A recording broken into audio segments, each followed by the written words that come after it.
ఓం శ్రీ ఆంజనేయాయ నమః. అందరికీ నమస్కారం. ఈ వీడియోలో వినాయక చవితి రోజున ఏ రాశి వారు ఏ మంత్రాన్ని పఠిస్తే మంచి ఫలితాలు వస్తాయో తెలుసుకుందాం.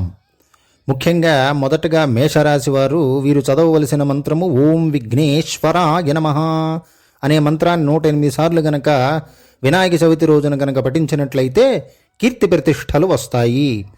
వృషభ రాశి వారు ఓం శివపుత్రాయ నమః అనే మంత్రాన్ని 108 సార్లు పఠించినట్లయితే ఐశ్వర్యాభివృద్ధులు లభిస్తాయి. మిథున రాశివారు ఓం లంబోదరాయ నమః అనే మంత్రాన్ని 108 సార్లు గనక చదివితే జీవితంలో ఉన్న బాధలు తొలగిపోతాయి. కర్కాటక రాశివారు ఓం గౌరీపుత్రాయ నమః అనే మంత్రాన్ని 108 సార్లు గనక వినాయక చవితి రోజున గనక పఠిస్తే ఫలితాలనేవి అద్భుతంగా ఉంటాయని శాస్త్రంలో ఉన్నది. సింహరాశి వారు ఓం భక్తవాసాగే నమః అనే మంత్రాన్ని 108 సార్లు పఠించినట్లయితే విద్యాభివృద్ధులు పెరుగుతాయి. కన్యారాశి వారు ఓం లంబోదరాయ నమః అనే మంత్రాన్ని 108 సార్లు పఠిస్తున్నట్లయితే కష్టాలు తొలగిపోతాయని శాస్త్రంలో ఉన్నది. ఇక తులారాశి వారు సర్వ కళ్యాణ హేతవే నమః అనే మంత్రాన్ని 108 సార్లు పఠించినట్లయితే కుటుంబంలో సంతోషం అనేది ఉంటుంది.